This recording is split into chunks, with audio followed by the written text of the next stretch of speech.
Hello and welcome to the Bunch of Punts betting podcast, your specialist show for football long shot not winning bets. I am in red hot form. I'm looking to end a run of 28 picks without a win. Have I played it conservatively this weekend? Heck no. Annoyingly for Matthew, given my form, we're in agreement with a lot of bets. 1, 2, 3, 4, 5, 6 in total. 4 of them I've nicked straight from him, including a player who's got a lot of goals recently to score a brace at 100 to 1. We've also gone down Stats Hub Street. I haven't contributed at all, but Matthew's got a Trixie that can be backed at 483 to 1 with 365.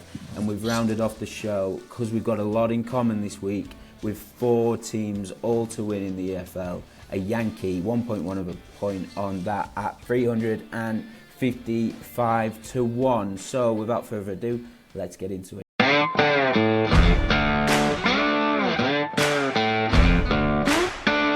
Right, non-league nerds, let's get straight into it. What have you got? Yes, I've got 2 selections. It's getting to the point of the season where it's getting quite hard to back non-league. I thought there'd be more value to be found, but it's getting tough. And it's just not National League weren't screaming to me. So I've got National League South. I've got a selection. It's Hemel Hempstead to win and both teams to score at 3.5 against Enfield. I interviewed the Hemel manager the other day, Lee Allison, and we were just chatting about it. And Hemel have been unbelievable since he's come in. I think they've only lost 4 games, and I think they're all against the top sides. And he's just transformed a side that lost like 13 in a row into like they playoff form and one of the best teams in the league under him. So yeah, and he just kept talking about his attacking mentality. And I think they've got no chance of playoffs. They're 9th, but they can't get in the playoffs. And I think he's just going to go for it, front-footed football, entertain the crowd for the end of the season, sort of make a mark, because they'll be up there next season. I think he wants to sort of showcase that. So yeah, I have to just expect front-footed football. They've seen both teams scoring 14 out of 20 at home, which is the second most in the league. They host an Enfield side who are sort of fighting for their lives as well. So I see it being an open, engaging game. Both team scores landed 13 out of 20 for Enfield away in their last 4. And with Hemel expecting to win, I think adding both team scores is a nice way to get the bet in. So Hemel win and both teams score 3.5. And then my second bet is a non-league ACCA at 11.34. So I'll run through it quickly. It is Hyde versus Blythe. I've gone, let me just move that. Hyde win, Hyde half-time and full-time against Blythe. So Hyde are a bit They're sat 10th with nothing to play, but the bet is mainly opposing Blythe and their woes. This bet has won in the last 6 on the bounce against Blythe and 11 of the last 13 away. The 22 points cut adrift at the bottom of the Northern Prem and only with 6 points away from home, all of them coming early in the season. Blythe were officially relegated a couple of weeks ago and are basically fucked. They're trying to save money ahead of next year and sort of cutting a lot. Chairman's fucked it. So I can see Hyde racking up a few here, and well, they didn't even need to rack up a few. They could win 1-0 as long as the goal comes first half. Then I've done this one. It's quite a weird one to place. It's quite hard. You have to do it a weird way. But Darlington to win half-time, full-time, and over 2.5 goals. So to do this bet, you go Bet Builder, click half-time, full-time, which is like 1.44, and then scroll along the top outside of Bet Builder, click goals over 2.5, and it adds it to like 1.8. Scott touched on it last week. I've touched on it loads before. Farsley are fucked. They've got a bunch of youth players playing. Managers, Dave Stockdale's in his first ever, I don't know if it's first ever arc, he might have managed Blythe, but the chairman's just hell-bent on destroying the club. They've got no ground. They've lost their last 13 games in a row, conceding 44 goals in the process. They were officially relegated the other day, so nothing to play for. I can see them just playing the kids. They're not going to have many players for next season. Darlington should batter them at home, as they need to build momentum and improve goal difference if they are to sneak in the playoffs. So Farsley are just getting battered every week, and Darlington need a sort of uplift, and yeah, it should have too much.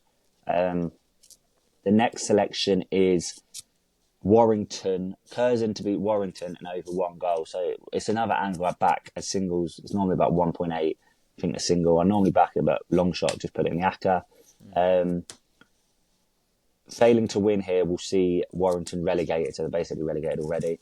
This bet has landed in 9 of the last 10 away. I haven't included Farsley in that because of their situation and they didn't really have a home ground, with the exception of a 2-2 draw at Alfreton, who struggled to beat them, but still conceded 2 goals.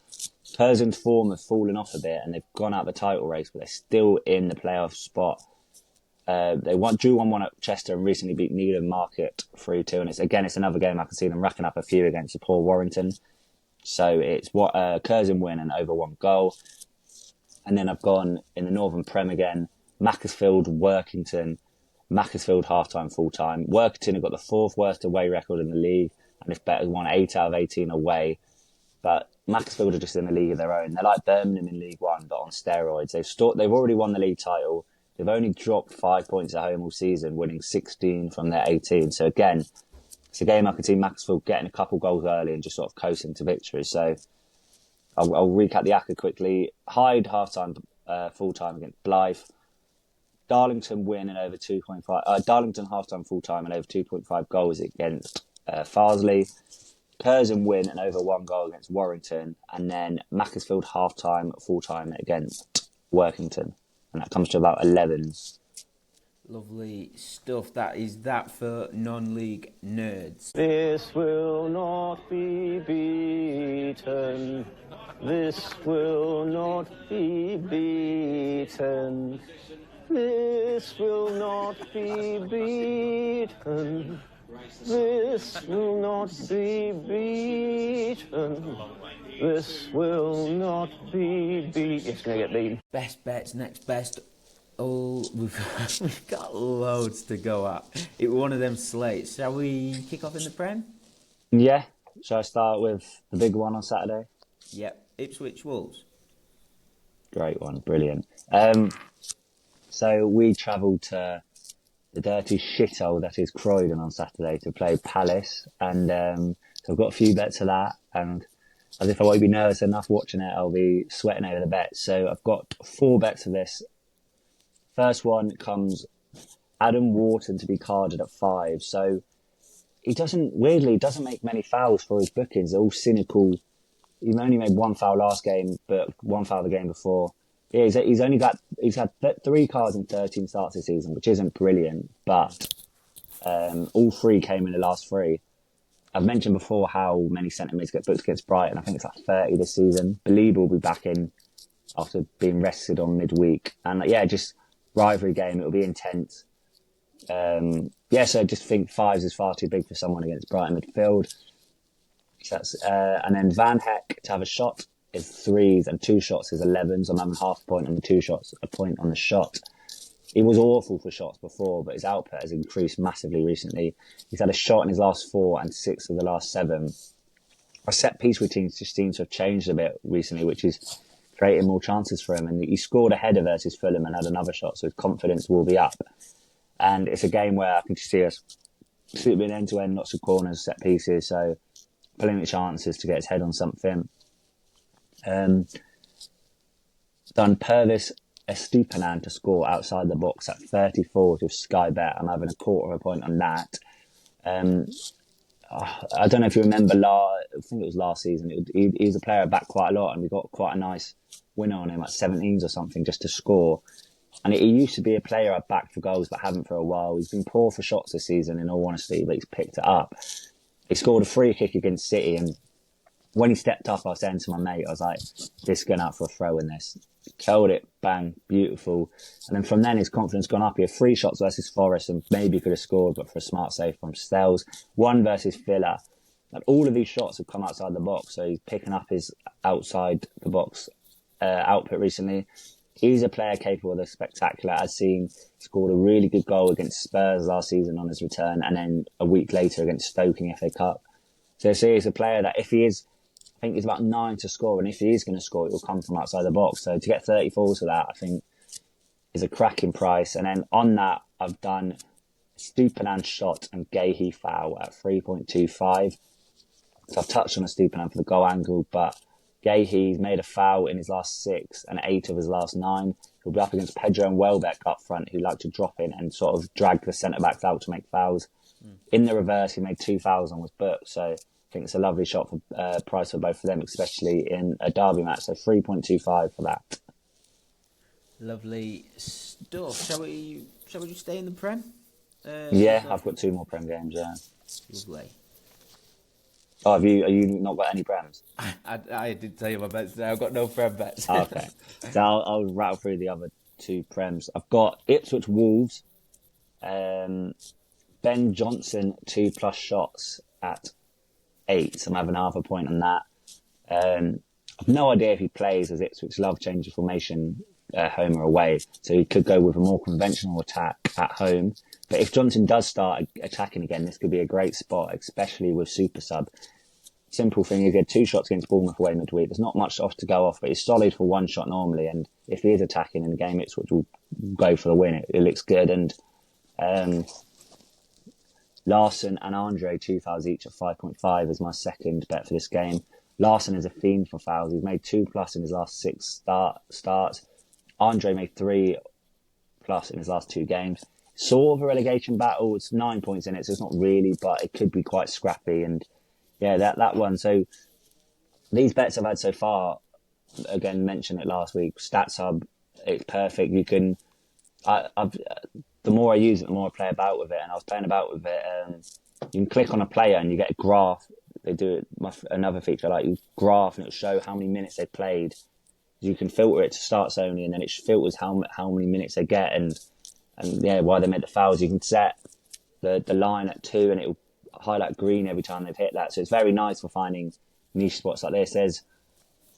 I've been chatting with the developers, and there's quite a few new stuff coming that are in the works, and I've tested a few of them out, and they are very exciting, which will help. So yeah, it's a lot's coming. And as ever, if you've got any suggestions, just DM Stats Hub with any suggestions. We'll link the page and we'll at them on Twitter, so you know. And if not, just message me and I'll pass it on. So yeah, they're willing to accept any sort of decisions you may have. So yeah, use them, and I've used them again for West Ham Bournemouth. I've gone Adams 2 fouls and Ward-Prowse 1 foul at 3.25. Adams has made 2 fouls in his last 5, including 2 off the bench versus Ipswich. He's averaging 2.2 per game. Ward-Prowse recently been recalled by West Ham, and he's made a foul in all 5 starts since he's come back. Potter doesn't usually sub him, but if he does, it'll be Alvarez that'll be his likely replacement, who's made 2.09 per 90. And on Adams, I've noticed with Areola sides, they press high, and if they do get beat, if the team manages to pass through the press, they'll just make cynical fouls, and I think Adams will be at the front of that. So yeah, him 2 fouls, Ward-Prowse a foul at 3.25 in a game I expect a lot of midfield battles in. Lovely stuff. Now, I think, to be fair, I've got some bets from the Championship. But my favourite bets of all of them come from Swansea Derby. I've nicked them off you, Anna, but you can tell us about them in a sec. They are honestly unbelievable. But I have got a couple from the Champ. One of them, I said it last time. I suggested him. It was Sariki to score in Sheffield United game against Coventry. For the first 25 minutes, he was wank. But then the last 75, he was unbelievable, like a prime Cafu. He set up the second. I think he had 1 shot. And the suggestion on last week's show was to have him to score at 22-1 with Sky Bet. He's still that price, and I'm backing him now until the end of the season. He looks like he might have nailed down that right back spot, particularly at home or in games away where United don't need to be as conservative. And I think Oxford is one of them games because they're kind of in free fall. Since the new manager come in, they got off to a brilliant start, but as the season heads into the closing stages, they look like they're getting slightly desperate. The results have started to change. Reports from the fans are that they're playing for a draw. You look at their goals, a lot of them come from like knockdowns, scrappy, long throw-in, set pieces, and any leads they do get or from the kickoff, they're looking to play for the draw, as I say. So it just stinks of United dominating possession. Chris Wilder's quite adaptive in the way he approaches game by game. Squad's unbelievable. So if they want to go direct, they can. If they want to play through a team, they can. But I think this game will be very much territory and loads of opportunity for Sariki to get in advanced positions. You could probably do him to score or assist. I think that's at 13-2 with 365. But I'm a little bit stubborn. But as well, I just think his price to score is too big. So I'm going to tip it this week because I think he will play. But just be wary that Gilchrist came off the bench against Coventry. And I think Harry Clark's fit now as well, so there's plenty of competition at that right-back slot. But based on Sariki's performance against Coventry, I think he'll keep it for now. And at 22-1, his price to score is worth a look, although he hasn't scored a professional goal. So It's coming. It is coming now. it's coming. He was really good against Coventry, and a much shrewder player be him to score or assist. But like I say, I'm stubborn. And more importantly, the price is just too big. You got top of the league against someone looking like relegation, and the right back, the difference in price between right back to right back to right back at Sheffield United is massive. And Sariki, as I said last week, offers the most defensively. So I'm going to persist with this. 22-1, half a point. Sky bet. Take us to Swansea Derby next, please. Yeah, okay. So I've got 3 bets for this coming at 2.5 points altogether. I must say, this bet, I didn't find it. I didn't nick it. I'm obviously going to uni in Derby before. I've got a lot of mates who are Derby fans, and a couple of them have actually now said to me about Marcus Harness. So he is now playing up front for Derby under Eustace, who's playing a 5-3-2 sort of. He's playing up front with, I think it's Yates, but I could be wrong. Since he's been shifted up front, he had 1 shot and was quite poor versus Blackburn in his first game up front. He then scored and had 2 shots versus Coventry, scored a brace and had 3 shots versus, I've got written down, Swansea, that's not true, Plymouth I think it was, top of my head, and then 3 shots but didn't score versus Preston midweek. But he's 8.5 to score for a striker. For someone in his current form, I think the price is massive. So I've had a point on that, and I think you're having a point on that as well, aren't you? Maybe. Tell us about the other ones as well. Okay. And then Harness to be booked at 5.5. Obviously, him playing further forward will impact a bit, but I still think someone like him just will get stuck in regardless. He's 19 starts this season, 9 yellows, 0.45 yellows per 90 and 1.95 fouls per 90. As I said, him playing up front might decrease the chances, but still being booked in 2 of the last 4, I think, or 1 of the last 4. So yeah, 5.5 for him to be booked. And it is a massive game in a relegation battle, sort of. So he'll be more G'd up. And it would be rude not to have the golden card at 41s for half a point. So we were saying before, I'm also having the brace at 100s for a quarter of a point. We were saying before the show, wouldn't it be funny if last minute Harness gets a brace, top off, and that's like 60 points profit just from one bit. So 90th minute, Harness will score, take his top off, his brace. Yeah, so goal at 8.5, brace at 100s for a quarter of a point, booked at 5.5, and then golden card at 41's half a point. Yeah, unbelievable. I am nicking all of those picks, so it's exact same stakes. I'm having them myself, so I'm literally not trying to fudge the show's numbers. If they all lose, it's twice as many points lost. But as soon as you told me about them, I was just putting some more. I was just putting them all on then when you were talking. I cannot believe his anytime goal scorer price. I thought I misheard you when I was putting it in the record. I thought you said 4.5, which I thought probably a little bit too big. But 8.5 is massive. Absolutely massive. It's one of my favourite bets I've heard for a long, long time. I just can't believe it. I don't even care if he doesn't score. He's going to miss 2. He's going to miss like 4 sitters now. Because I remember he will, yeah. Especially with the look I'm in. I remember every time I watch the highlights, like he scored again. This makes it 3 games in a row, and it never crossed my mind to check what price he is or where he's playing. But yeah, I only noticed because my Derby mates have mentioned about. Because I'd always slag off Derby's team, like they've got players like Jackson and players like that are like nowhere near good enough for the champ. And I'd always slag off Harness, and then every time he scored, one of my mates would just send me the Harness goal celebration, and I'm like, I've got to look into it now, yeah. And 8.5 for the goal is massive. It's a great find. It really is a beautiful bet. 2 more angles from one game for me in the Championship. And it comes from Millwall v Portsmouth, and you've got a really consistently good home team in Millwall against one of the worst away sides in the Championship in Portsmouth. And you guessed it, I'm going to get on Portsmouth onside, double chancing to win, and the keeper Schmidt to be carded. Schmidt, he's only got one card this season, so it's not making a lot of sense so far. But Millwall are probably, well, they're 13th. They are obviously not going to go down, and they are 6 points off the playoffs, which isn't massive. But Portsmouth, they're on 45, not officially out of the woods yet, especially if you think the line's going to be somewhere over 50 points. So all the more reason to think they might pick up a result based on the circumstances league-wise. But to be honest, I just want to get them on side with the keeper to be carded. I said it last week, Ben Toner's the ref, and any opportunity where he's reffing in an early kick-off with cards priced lower down the pyramid or in a Championship game, you've just got to have the away keeper to be booked, even the home keeper if it makes sense. But at the prices, I just thought it just made more sense to side with Portsmouth, because I think a point would be a massive result. I know the home and away form is complete polar opposites, but I don't know. I just thought with the referee, the prices are worth at least talking about. Ben Toner's an absolute nutter when it comes to booking keepers.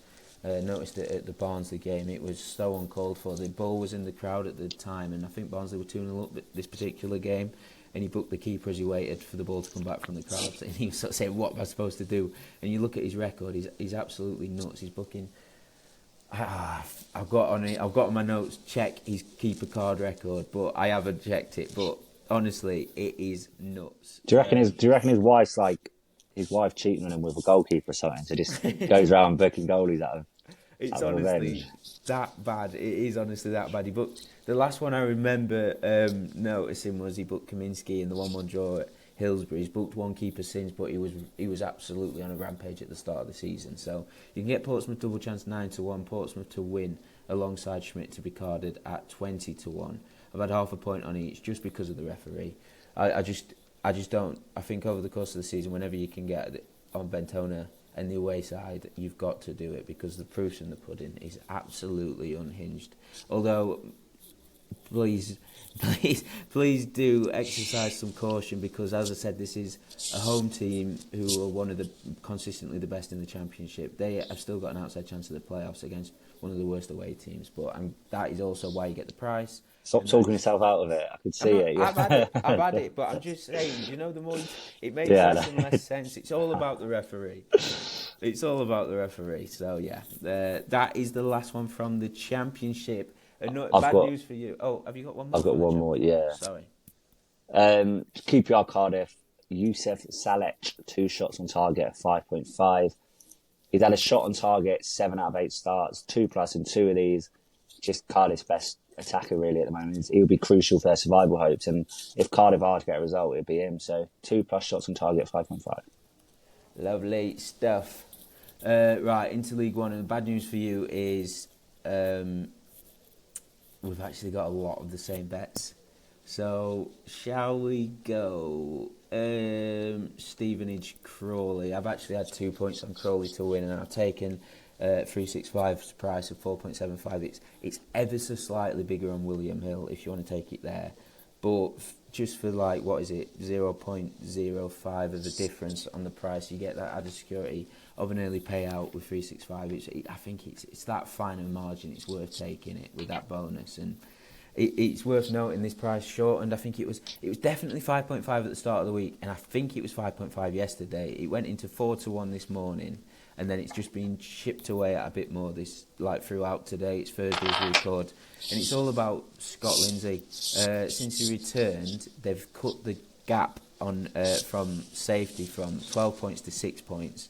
He's won 2 of his 3 games. They've scored 8 goals and they kept 2 clean sheets. They lost a topsy-turvy game against Peterborough midweek, but to a penalty. It finished 4-3. They were winning, then they were losing, then they were drawing, and they were on top for large portions of the second half before they ultimately lost to that penalty. against Rotherham, they absolutely spanked them 4-0, and they also battered Bristol Rovers at home in Lindsay's return. They only scored once, but how they only scored once was, I don't know. The XG racked up was just under 2. They missed an open goal, but it was all Crawley. Stevenage, I feel like I've talked about him a lot, or writ about them a lot, but they are mathematically safe, and they are 1,500 to 1 with 365 to make a late playoff charge. Again, that is mathematically possible, but as the odds show, it is very, very, very, very unlikely. Essentially, they are safe. They're on the beach, and the results show as much. They've only won.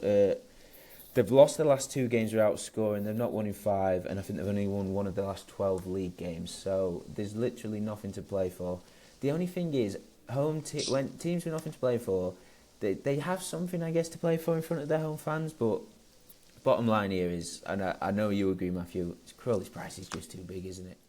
Yeah, like I had that written down, so having a point from me as well on that, and basically wrote down everything you said.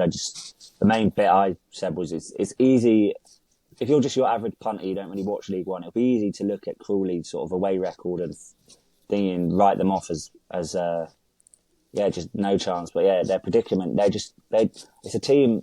I think under Elliott got the feeling none of the players really liked him, were fighting for him. Whereas Lindsay, they love him. Like, you see all the videos, they love him, and they are fighting for him. They're fighting for him. So yeah, it's 4.75 against Stevenage team without a winning 5 is just a price I'm in love with. Yeah, absolutely. And I have had 2 points on this, so we've had 3 points in total. But like I said, these bets I tip here, like literally all of them I have myself, and whatever I tip is the stake I've had myself. And you said it then, we're at the stage of the season where you're going to get some batshit crazy prices given the context of the season and the context of the teams involved. Crawley, despite all odds, they have got a genuine chance of staying up. Stevenage have got nothing to play for, and this game has not been priced accordingly. So, and it also helps, I think, mentality wise. Bristol Rovers go to Bolton in a game they should lose. So Crawley will look at it and be like, if we get a win here, we're 1 win off survival. Yeah, absolutely. That's important to say, and it's not related to this bet, but kick-off times are also massive, I think, at this stage of the season. Based on that, for example, Charlton are playing at 3, but the teams above them, Wickham and Wrexham, on Saturday both got losable games, or points could potentially be dropped. So it's worth considering kick-off times. You've led me in perfectly there to my League One selection, and Reading to win at 3.9. Sounds stupid. I say it quite a few weeks when I got a certain price like this. If I was doing a score, like correct score predictor or something, and someone guns my head, I'd say a draw. But you play the price, and I think 3.9, nearly 3 to 1, it's just big. Especially Reading at home. You got Wickham with the best away record in the league, and yeah, it stinks of being a tight game. So Reading shouldn't be 3 to 1 at home. Reading got the 4th best home record, taking 43 from 20. Wickham beat Lincoln on Saturday and then drew 0-0 with Shrewsbury. They did absolutely batter them, so we're unlucky not to win, but I'm not fully sold on them underdogs. I know it's ironic because they battered Shrewsbury, but going forward, they're not that good. Like underdogs, defensively very solid. So I just think it's a really tight game, which will probably end as a draw, but I'm playing the price. And there's an added bit of needle between the sides. Wickham tried to buy Reading's training ground early in the season, and without sounding too disrespectful, I know it's ironic considering Brighton's rivals are Palace, but Reading don't really have any rivals that properly care about them. Like, they hate Swindon and Oxford, but Swindon and Oxford care more about each other. And Reading are one of the sides that are sort of looking for rivals and sort of don't really have one. And Wickham was similar, so it's sort of become a derby because of all this. And with the added narrative with Reading going for playoffs and Wickham going for autos, I think a lot of needle, which should get the home crowd up for it. And Reading just, I'm mates with a couple of Reading fans as well, and they're saying that it's just a team that's just fighting for everything. The clubs, it could not be a club in a few weeks, and the players are making sure that they end the season strongly. So yeah, 3.9 is very big for Reading at home. Absolutely. And I remember last time you said, gun to my head, what do I think this result will be? Probably a draw. Was when you tipped Wrexham at Wickham, and they won. Yeah, exactly. Yeah. it's again, but it was a very tight game that could have gone either way. That Wrexham Edge, and I think, like I said, in those circumstances, you just obviously I wouldn't touch Reading if they were similar prices, but you just pay the price. I just think, the price is far too big. Yeah, absolutely. Oh, that's all you can do in this game. Play the bloody prices. Right, down into League Two, we've got another angle that we massively agree on. It's from the early kickoff, Walsall v Port Vale, and you can back the visitors at 11-4. That's with Betfair and Paddy Power, which is just fucking massive. It's massive. I can't believe it. I've had 2 points on that. And, I've had a point. I know you've had a point, haven't you? And we're at a crucial stage now across the board, but in League Two, and especially in League Two, given how tight it is up there, and it seems like Port Vale have hit form at the perfect time, considering, well, they have, but especially considering that all of their promotion rivals are struggling to pick up wins as consistently as them in this moment of time. So across the last 5, Port Vale have taken 12 from a possible 15. Notts County have taken 10, Donny have taken 9, Grimsby have taken 6, Wimbledon have taken 5, and the other 2, Walsall and Bradford, have taken 4. By the way, them 2 are the top 2, which just shows, like, what would you say? To get promotion, you're probably looking at like 1.8, 2 points per game in League Two. So all their points tallies, it makes sense that they're all peaking and troughing. But at this moment, sorry. In the loss to Barrow, they were shit first half because Moore sort of rotated a bit. Went strong second half, and I don't know how they didn't score. I think they hit the woodwork about 4 times, I think. Yeah. So they are the team to beat, and no one wants promotion in League Two, but Vale seem to be taking it by the scruff of the neck. They absolutely are. Terrible time to have to be on them to win the title. What price did you tip that at? 22-1. It's now 6s, so, and that was only like a week and a half ago. It just shows you how quick it can change, and you was on them at the perfect time. And it's not particularly insightful or surprising, but Walsall fell off a cliff, and it directly corresponds with when Nathan Lowe was recalled to Stoke. It sounds too simple, but it is, and it's not really a surprise, but at the same time, I'm slightly surprised with how convincing Walsall were with Nathan Lowe, and you just take him out of the team, and they are genuinely bottom half form since he's gone. Well, he was top goal scorer at the time. I'm just shocked how much he completed that team, and I know it sounds really dumb, but it's true. The Saddlers have only taken 17 points in the 16 games since he returned to Stoke. They've only won 3 games over that period. And the last time they won, I think it was at the end of January, 8 games ago, against fellow big boys. I haven't got it down, but I think, did they draw against Wimbledon? Yeah, last minute against Donny. They've got last two games of scraped draws last minute. Yeah, and they also played another big. They drew at Bromley. Who was the other one? Was it? Love A-Class Bromley is a big boy. They are massive. Grimsby lost them. Grimsby battered them, didn't they? We were 3-0 at one point. They lost 3-1. Oh no! Yeah, we were on that, weren't we? Oh yeah. Grimsby and Bolton to score. I remember now. Yeah, but Walsall absolutely fell off a cliff, and I just can't make sense of this price. Given how everything's going in League Two at the minute. Yeah, I just think I said at the start of the season I had Vale to win League Two. Them all Dons, which is miserably for Dons, but Vale's team is just, I think, the best in the league on paper. And Stockley coming back is massive for them. Tallard and Curtis could just play off him. You've just got a fucking brilliant team, and I think the pressure's getting to a lot of managers who are overthinking it. And Graham Alexander for Bradford's been there, done that. Sadler's never been in this position. Johnny Jackson doesn't have that much experience. Darren Moore is experienced. He knows how to get teams up. And I think at this stage of the season, Darren Moore is just going to say to his team, just go out and play. I'm not going to put... Because the player's got enough pressure on him. Moore just lets them play. He's got the most talented team. Just goes and lets them play. And they're a threat from set pieces as well, which always helps. So, I'm fully on board. But 3.5 for Vale is massive. Ooh, but you having it 3.5, 3.65. Oh no, I'll just join you on yours just to make it easier. Well, so an extra point on that. I'll join you on your price. So 3 points total. That same game though. Oh, sorry. No, you go. I was going to say same game. I was debating in. You're massively on the fence on this one, aren't you? I tricked myself not tricked myself, but so when I was looking at Walsall recent games, I noticed Taylor Allen has scored in his last 2, and now he's got 9 goals this season, 0.24 per 90. He's a centre-back by trade, but he played centre-mid last time out. It's still a nice price at centre-back, but as a centre-mid, I love it. Wolves will play with sort of 3 centre-backs, so the centre-back got licence to get forward. And I was saying to myself, if it's like 5-1 or something, 5-1 or higher, I'll have it in. And then it's 9.5, so I'm having half a point on it because I'm on the Vale.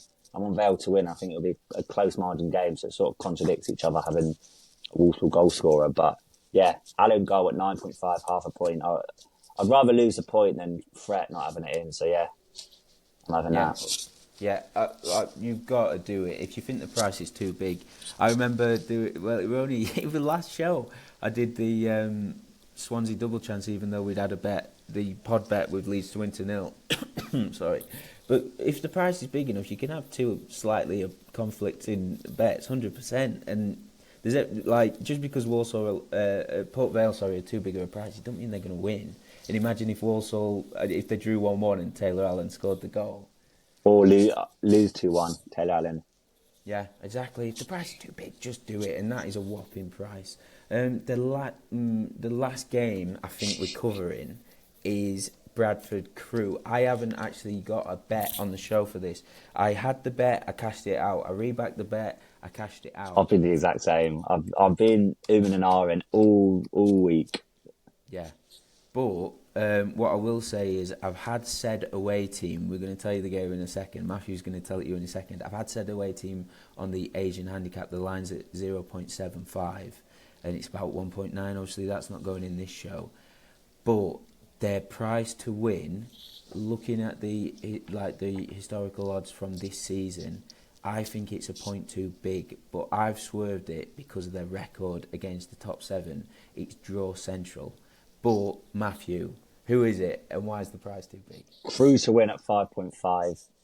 And again, I will reiterate, gun to my head, I think a draw. But again, it's just about playing the margins and the value. And I just think 5.5 is big. Crew do love a draw against the top 7, but they're able to they are so good. They're very inconsistent, as most of the league are, and they're very good at eking out results.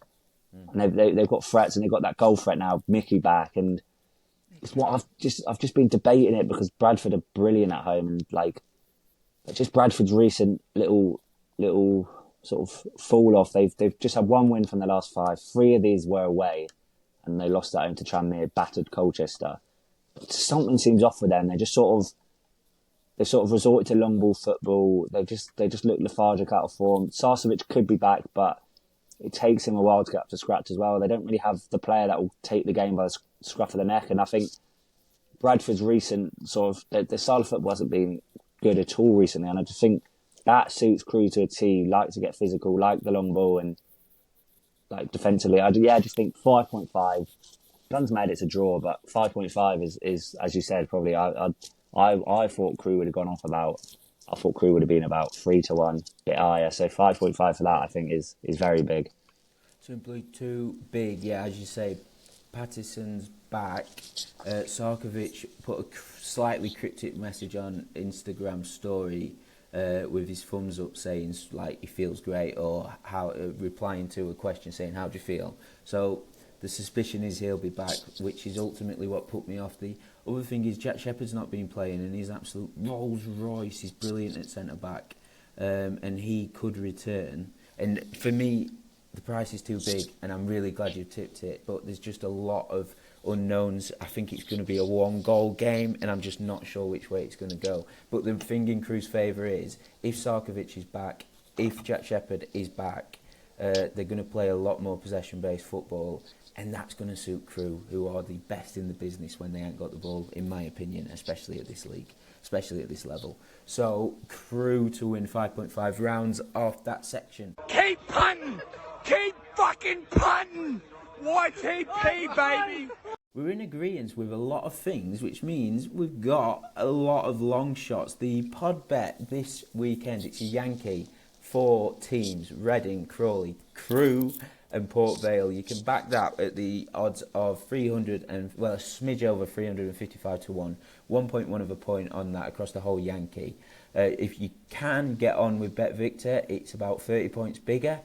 But because the margins in these games are so tight, we just thought it'd make more sense taking the cut with the early security of the 2-goal payout with 365. Yeah, I think it's worth the extra security, especially with it's not like we're backing like a Stockport, against Stevenage where they coasted it. It's games where we're backing 4 quite highly priced underdogs, so it wouldn't surprise me to see them go 2-0 up and sort of crumble. So I do want the extra security. And Reading, Crawley, Port Vale have all been tipped with 365. Port Vale there's about a quarter of a point difference between them and Betfair. Sorry, and so I obviously bet almost exclusively with 365 because all the other firms have clipped me, including BetVictor. That's not to say it's a bad firm, but for hard-nosed punters, you just got to do what you think is value, and if said bookie you can bet with is value. I'm just waffling, but basically this price is too big. All the prices individually are too big. We're back to more with 365, so we're having the ACCA with 365. But by all means, if you can get on with BetVictor and you're not as much of pussies as we are, and you don't think they're going to squander 2-goal leads, take it with BetVictor. But we're tracking it with 365. 1.1 points total on the Yankees, isn't it? Yeah.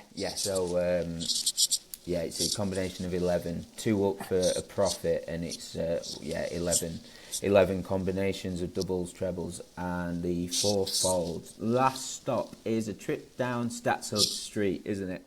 Yep. As ever, Stats Hub are sponsoring this podcast, and with a lot of action to get stuck into on the Saturday, I've been at the computer all day looking at bets, and I've just combined my 3 favourite long shots that will get us very nice profit, even if only 2 of them win.